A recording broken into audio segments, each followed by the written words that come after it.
سونے سے پہلے اس وقت کو یاد کرنا جس کا آنا یقینی ہے، جب موت وفات پا جائے گی اس کو ذبح کر دیا جائے گا، جب ایسی زندگی ملے گی جو ہمیشہ کی زندگی ہوگی۔ اس ہمیشہ کی زندگی کے بارے میں اللہ کے رسول صلی اللہ علیہ وسلم کس قدر کانشیس تھے۔ دنیا کی سب سے عظیم ہستی، سب سے صالح ہستی، معصوم ہستی کو کتنا ڈر تھا۔ آپ اللہ تعالیٰ کے عذاب سے پناہ مانگتے تھے۔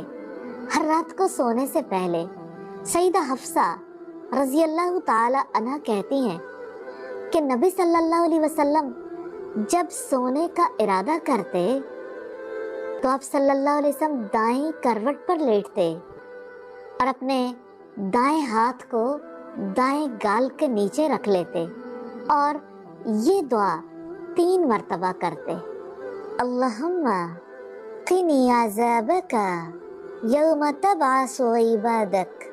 اے میرے رب، مجھے اس دن اپنے عذاب سے بچا لینا جس دن تو بندوں کو اٹھا کھڑا کرے گا۔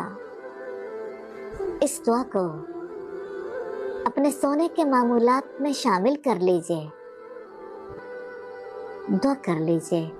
دعا عبادت ہے، دعا حفاظت ہے، دعاؤں پر انحصار ہے، دعاؤں کا حصار ہے۔